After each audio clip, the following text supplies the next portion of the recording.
BJP যা করছে তার থেকে এক ধাপ আমরা দেখলাম তরুণ প্রজন্মের ছেলেমেয়েরা জেনজি বিজেপির জায়গায় সিজেপি করেছে। এতে বিজেপি ভয় পেয়েছে। ককরোচ জনতা পার্টি এমনি এমনি করা হয়নি।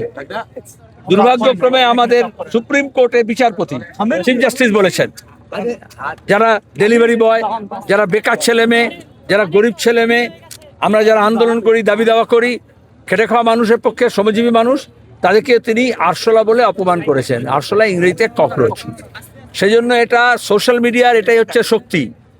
রাতারাতি লাখ লাখ ছেলে মেয়ে এই সিজেপি করে ককরোচ জনতা পার্টি করেছে। এটা ভারতীয় জনতা পার্টির উপরে একটা লাঞ্ছন। এবার শুনে নাও, আরে শোনো, একটু ধৈর্য ধরো না। কিন্তু এটা যে নতুন প্রজন্মের ছেলে মেয়েদের এই উদ্যোগ ব্যাপক সমর্থন। 11 বছর ধরে বিজেপি সোশ্যাল মিডিয়ায় দেশি বিদেশি অ্যাডভাইজার লাগিয়ে কোটি কোটি টাকা খরচা করে কোম্পানি লাগিয়ে যত লক্ষ অনুগামী তৈরি করতে পেরেছিল, এই কয়েকদিনের মধ্যে তাকে ছাপিয়ে অনেক দূরে এগিয়ে গেছে। এবং সেখানে দাঁড়িয়ে যখন 94 মিলিয়ন হয়ে গেছে, তখন দাঁড়িয়ে সেটা আরও আবার 100 কাছাকাছি চলে আসবে। তখন এটা আজকে দেখলাম আমরা, এই যে তো এটা তো multi national company, social media যারা চালায়, আমি আর কোম্পানির নাম বলছি না, তারা ওটাকে সরিয়ে দিয়েছে। কারণ মোদি নিজে এটা বুঝে না। এই যে আমি সার্কুলার কথা বললাম, এখানে যেরকম যাতে বিরোধী কথা কেউ না বলে, বিরোধী শক্তি যদি না ওঠে, সরকারের সমালোচনা না হয়, মোদি যেমন সাংবাদিকদের প্রশ্নের উত্তর দেন না, তেমনি এই সোশ্যাল মিডিয়াকে ব্যবহার করে যাতে সরকার বিরোধী কোনো সমালোচনা না হয়, বিজেপি ভয় পেয়েছে। এবং এই জন্য তারা ওই কোম্পানিগুলোকে, আমেরিকান কোম্পানিকে ব্যবহার করে ওইটাকে এখন অফ করে দেওয়ার চেষ্টা করেছে। মুর্শিদাবাদে বর্তমানে মুসলিম সংখ্যাগরিষ্ঠ একটা জেলা, সেখানে দাঁড়িয়ে আর কয়েকদিন পরেই কুরবানির ঈদ, সেখানে মুসলিম সম্প্রদায়ের মানুষকে কিভাবে আশ্বস্ত করবেন? কারণ তারা বিভ্রান্ত হয়ে আছে।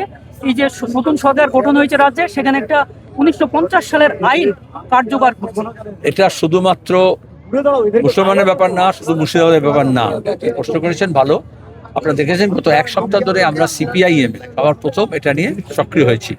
এবং সেখানে দাঁড়িয়ে আমরা সেই প্রশ্ন নিয়ে আমরা সমস্ত ব্লকে, সমস্ত থানায় আমরা গত কয়েকদিন ধরে একেবারে লিখিতভাবে সাধারণ মানুষকে নিয়ে, সমর্থক দরদীদেরকে নিয়ে, যারা ঐক্য চায়, সম্প্রীতি চায় এবং শান্তি চায়, তাদেরকে দিয়ে আমরা ডেপুটেশন দেওয়াচ্ছি।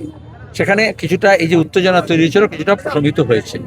দ্বিতীয়ত, আমরা সাধারণ মানুষের বলা হয়েছিল যে এমন কোনো কাজ করবেন না, সরকার বা মানুষ, সে মুসলমান হোক, হিন্দু হোক, বা সরকার হোক বা পুলিশ হোক, যেখানে দাঁড়িয়ে একটা সরকার পাল্টেছে, নতুন সরকার এসছে, কিন্তু একটা অশান্তি তৈরি হোক। কারণ মানুষ ভোট দিয়েছেন শান্তির জন্য, সম্প্রীতির জন্য।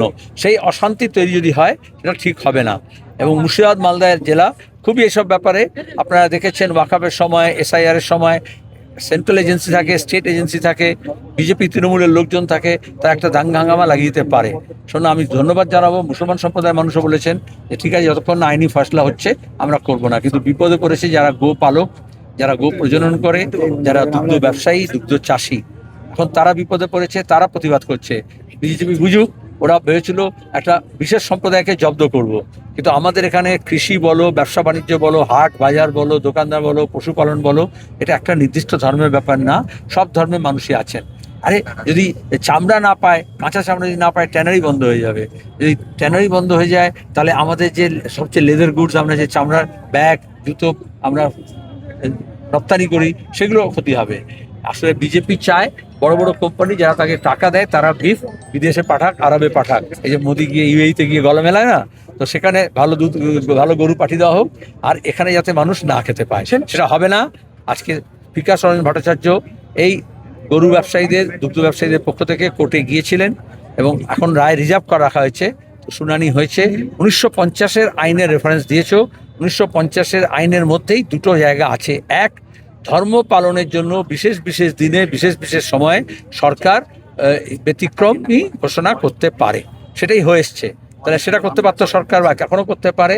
আর দ্বিতীয়ত হচ্ছে, এই আইনটা বলবৎ হয়েছে শুধুমাত্র শহরাঞ্চলে, অনেকে জানে না, শুধুমাত্র পুরো এলাকায়, শুধুমাত্র কলকাতা পুরসভায় এবং বড় বড় পুরসভায়। এই গ্রামাঞ্চলে, ব্লকে আজ পর্যন্ত সে আইন বলবৎ হয়নি। তাহলে অযথা এরকম প্যানিক তারা তৈরি করছে কেন? এটাই আমরা হাইকোর্টকে বলেছি। সেলিম সাহেব, বলছি কি, মমতা বন্দ্যোপাধ্যায় যখন সাংসদ বিধায়কদের নিয়ে মিটিং ডাকছেন, সেই জায়গায় দেখা যাচ্ছে অনেক সাংসদ, অনেক বিধায়ক ঘর হাজির। তাহলে কি কিসের ইঙ্গিত দেখা দিচ্ছে তৃণমূলে? একটাই, যে ক্ষমতাই ছিল একমাত্র হচ্ছে তোমার গিয়ে গ্লু, বুঝেছো, যেটা ওদেরকে একসঙ্গে বেঁধে রেখেছিল। এখন ক্ষমতার দড়ি খুলে গেছে, সেজন্য সব আলগা হয়ে গেছে। দিলকে টুকরে হাজার হুয়ে, কই ইহা গিরা কই ওহা গিরা। এখন অন্তত এখনো পাশে ভাইপোকে দেখতে পাচ্ছি, কদিন পরে ভাইপোকে দেখতে পাবো, পিসির পাশে নেই। বর্তমানে ডোমকল পঞ্চায়েত সমিতি থেকে বিভিন্ন গ্রাম পঞ্চায়েতে অনাস্থা দেখা দিচ্ছে, পঞ্চায়েত সমিতি ভেঙে যাচ্ছে, এমনকি অনেক তৃণমূল কর্মীরা কংগ্রেস সহ সিপিএম এ যোগদান করছে। এই নিয়ে কি বলবেন?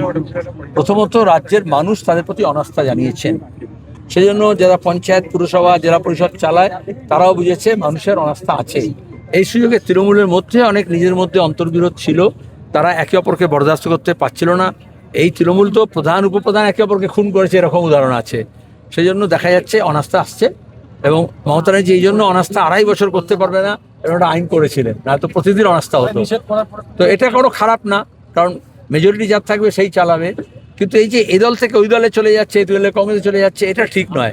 একসময় কংগ্রেস থেকেই সব তৃণমূলের বিরোধী ছিল, আবার তৃণমূল থেকে কংগ্রেসের বিরোধী, এটা ঠিক না। সিপিআইএম পরিষ্কার বলেছে যে মানুষের রায় নিতে হবে, মানুষ যাকে সমর্থন করবেন গণতন্ত্রে তারাই চালাবে। কিন্তু শুধুমাত্র রেডিমেড নেতা এদিক থেকে ওদিক, ওদিক থেকে ওদিক হলে আসলে এরা সব একই গোডাউনের মাল, শুধু আগে একটা শোরুমে গিয়ে বসে যায়। মাইক নিয়ে কি বললেন? বর্তমানে রাজ্যের বিভিন্ন জায়গায় মাইক বসিয়ে দিয়েছে এবং শব্দ দূষণ বলে প্রশাসন একে কার্যকর করে বিভিন্ন এলাকায়, নদিয়া সহ মুর্শিদাবাদ তেমনটা খবর নেই, কিন্তু নদিয়ার বিভিন্ন এলাকায় মাইক নামিয়ে দিয়েছে। বাবু যতক্ষণ পারিষদগণ বলে তত গুণ। দেখা গেছে কিছু উৎসাহী পুলিশ, কিছু উৎসাহী বিজেপির কর্মী, কিছু তৃণমূলের লোক রাতারাতি যারা বিজেপি হয়েছে তারা এইসব করতে আরম্ভ করেছে। কিন্তু আমরা বারবার বলেছি আইন মোতাবেক হবে, যে যা ধর্ম পালন করবে সংবিধান অনুযায়ী, গণতন্ত্র অনুযায়ী, আইন অনুযায়ী।